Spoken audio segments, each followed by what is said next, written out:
Europe is looking for greener solutions to its energy needs, and this push for new energy frontiers and a move away from reliance on Russia as its main supplier of gas has Europe looking to Africa.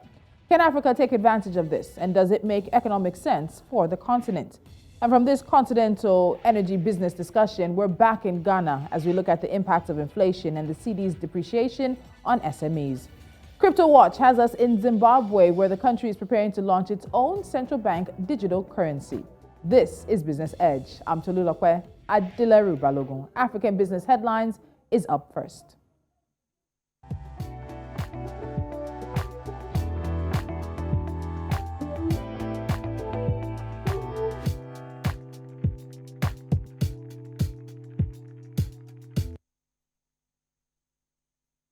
Goldman Sachs has raised concerns about what it describes as no sense of urgency by Ghana's government in closing a program with the International Monetary Fund.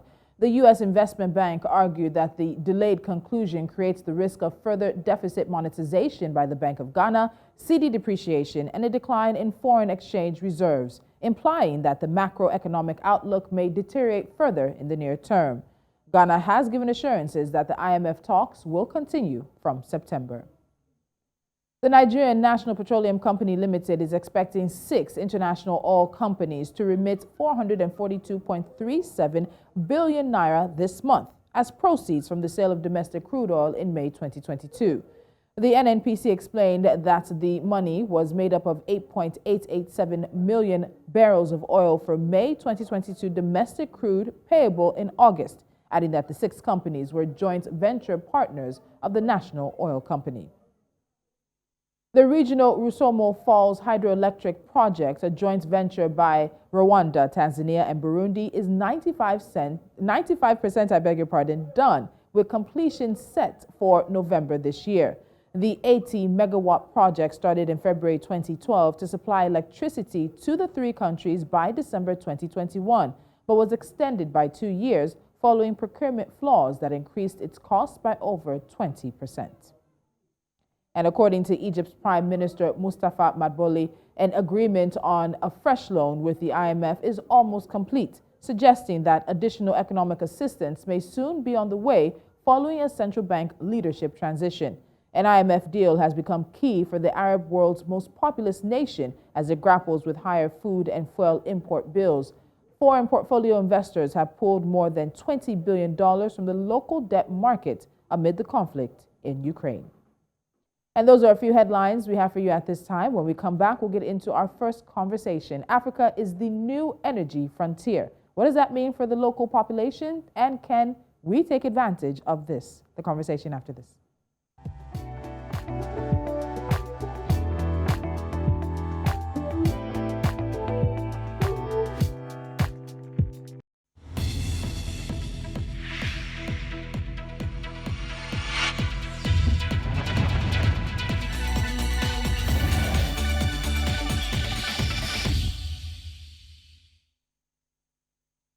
Europe wants something that Africa has, and that something is energy.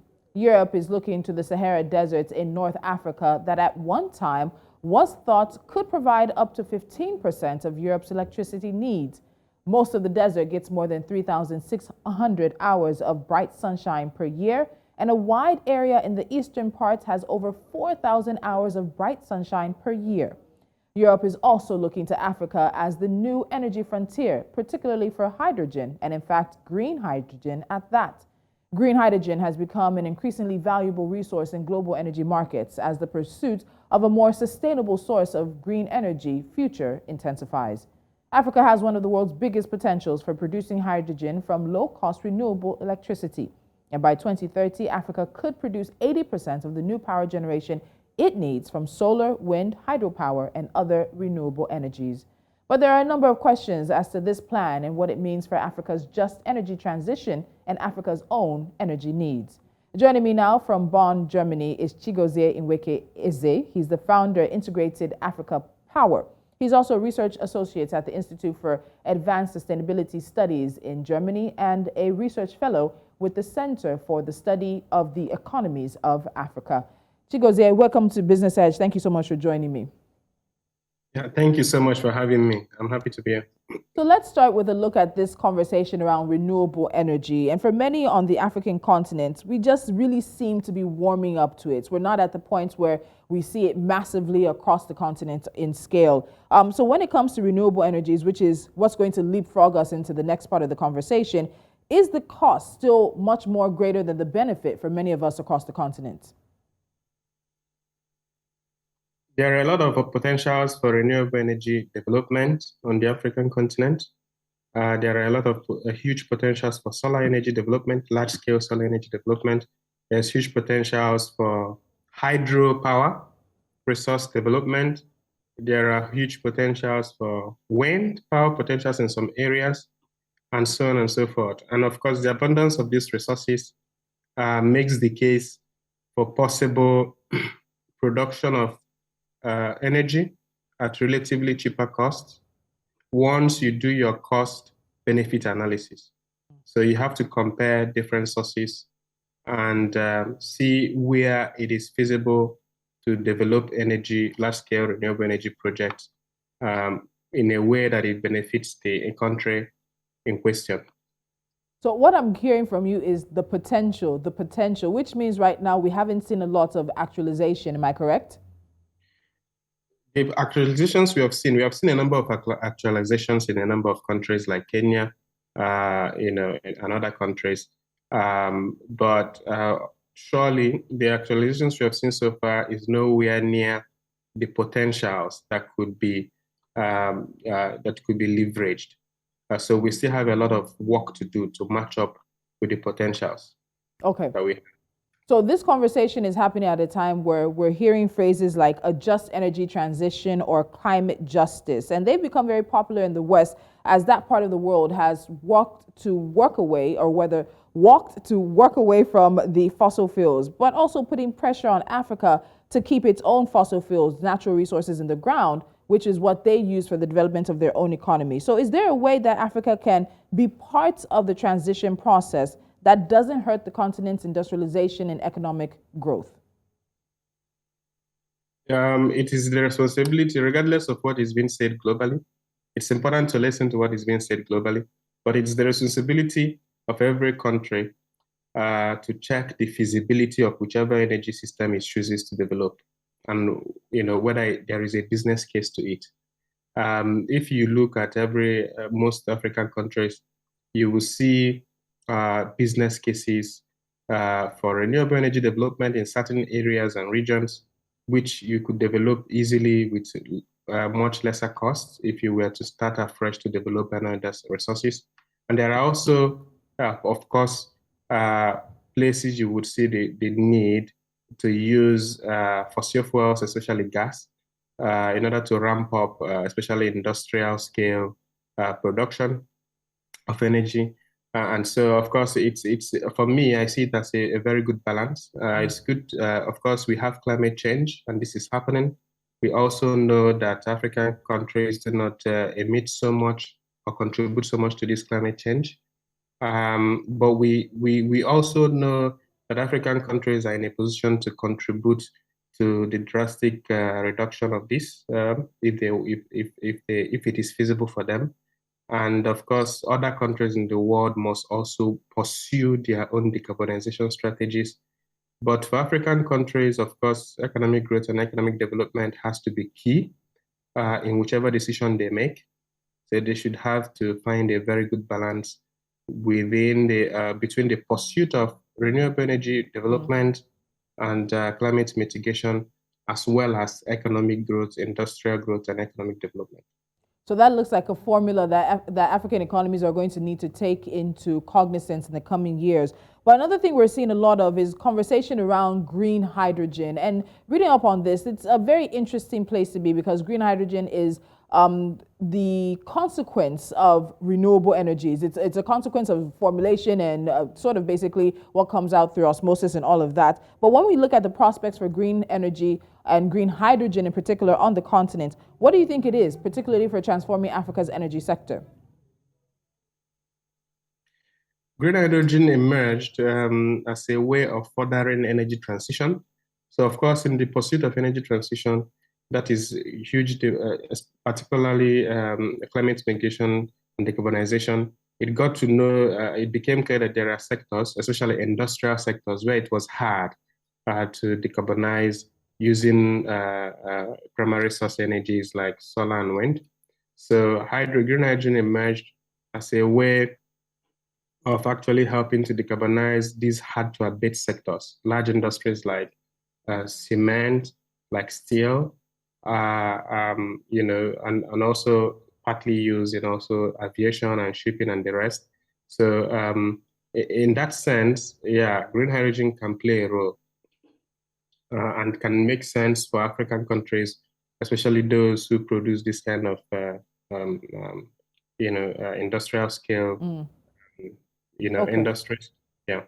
So let's take it from that, because what we're seeing is that Europe is coming to Africa to find a way to set up these green hydrogen power projects, with the idea that it will then export this power to Europe, of course. And we've seen that the Russia-Ukraine crisis has exposed the overdependence of Europe on Russia's energy sources. And it's forcing Europe to look elsewhere. And the elsewhere they're looking is now the continent. So what do we need to do here to take advantage of this and then not be the person in a way being taken advantage of? And that's a very good point. I mean, it's a presentation of opportunity, but it's also a call for carefulness. Anyway, let me also note that European countries are not just looking at Africa, but there are actually a number of countries and continents as well trying to replace the shortage of gas, particularly Germany, and to kind of find alternatives to what we have. And the approach that I've taken is a more general approach, which is to say, whoever is able to, export energy sources, hydrogen, renewable energy, even gas, they're also looking to import gas, you could do so, and then it's left for African countries to see if it is feasible for them to be able to also key into this process. We have a number of countries that already feel confident that they can be able to key into this process, particularly for the exportation of green hydrogen. But these countries are also thinking locally, how can they support what is going on locally as well. So, but different countries in Africa that are pursuing green hydrogen currently have different strategies to it. And, for instance, countries like Namibia, where you have private sector investing about $10 billion to the development of green hydrogen, meant for both export and domestic use. You see, so this is their own strategy. Countries like South Africa are not talking much about export, but are talking more of domestic decarbonization. So different countries have different strategy. But of course, there is an opportunity for exportation of green hydrogen for revenues. You've made a point about the domestic use, and we'll get into that just shortly. But let's take a look at this. So there are many who are worried about the new drive for renewable energy from the West. Initiatives like Desert Tech have been flagged for bringing a new wave of neo-colonialism. Its manifesto claims it would bring economic development, future-oriented jobs, and social stability in North African countries. It also says for a fully renewable energy system in Europe, we need North Africa to produce cost-competitive solar and wind electricity converted to hydrogen for export by pipeline to Europe. And it makes sure to indicate its commitment to Fortress Europe by claiming that the projects could reduce the number of economic migrants from the region to Europe. So when you sort of look at a manifesto from a company like Desert Tech, which has been red flagged in the past few years for some of their activities and their plans, what concerns do you have about this renewable energy drive and how it's coming to the continent, with many saying that if we're not careful, there are going to be long-term effects and that a lot of this is just going to end up for export?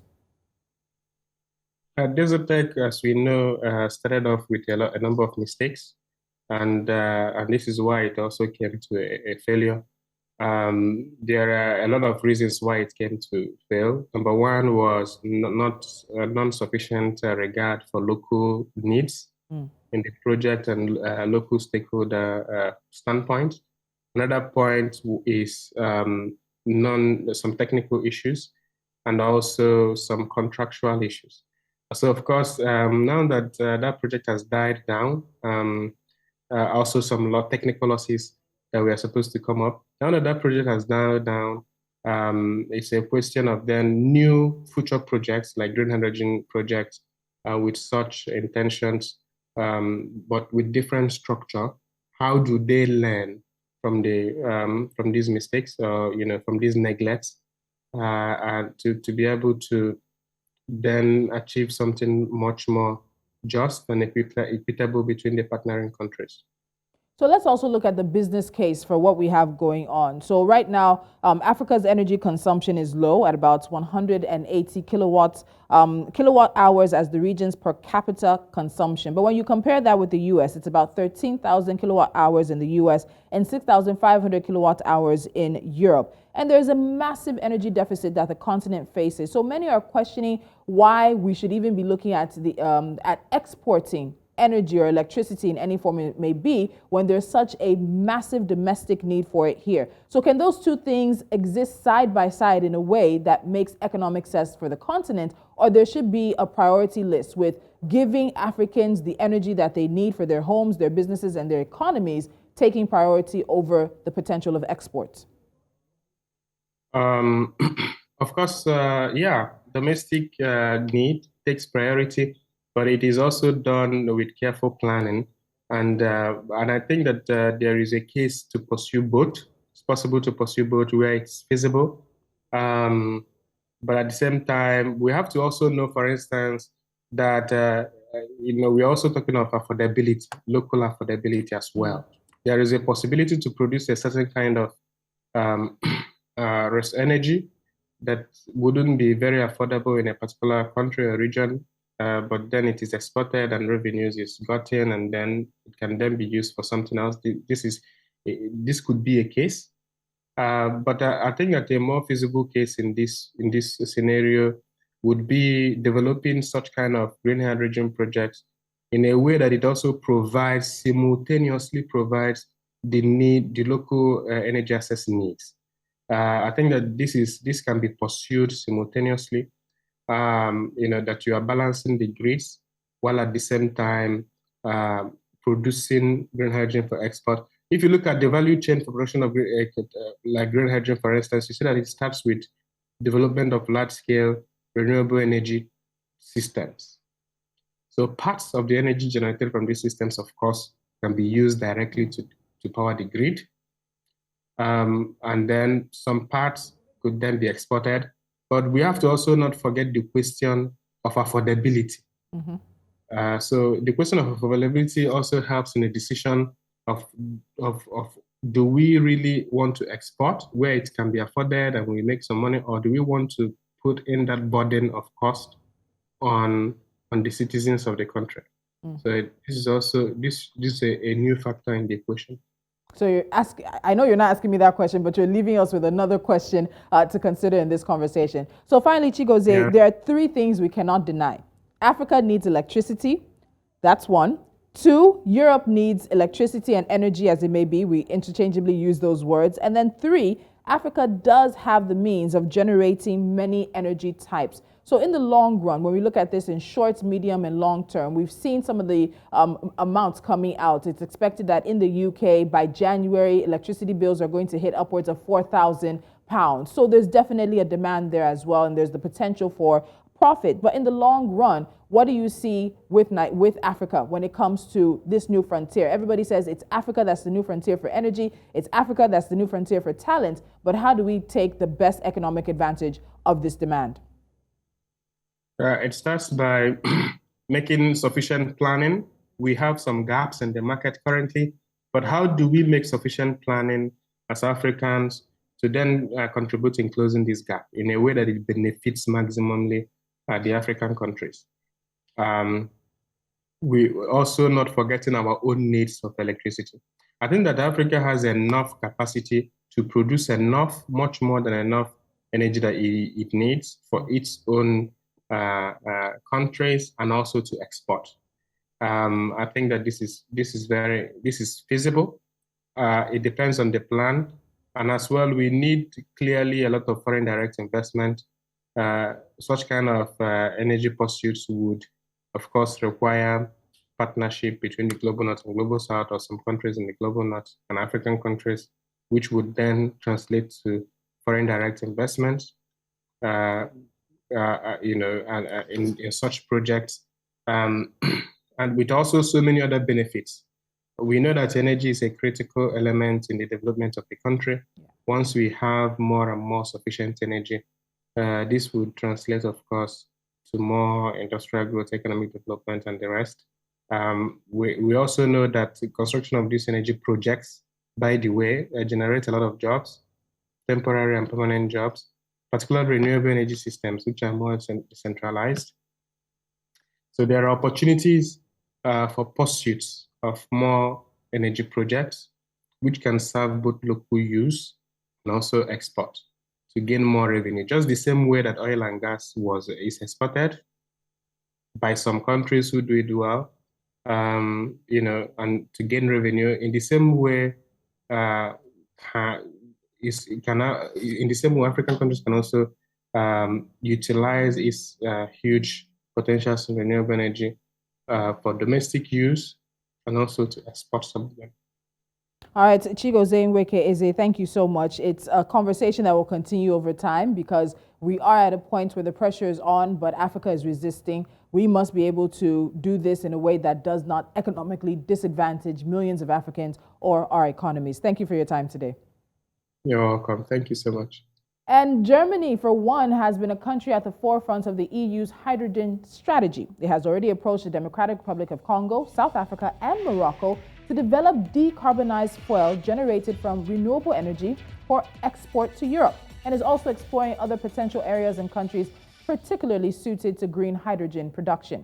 In 2020, the Moroccan government entered into a partnership with Germany to develop the first green hydrogen plant on the continent.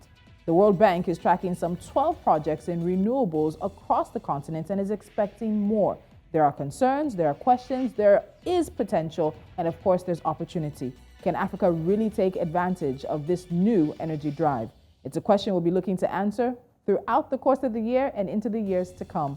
You're watching Business Edge. I don't have any more questions for now, but what I do have for you is international business. Please stick around.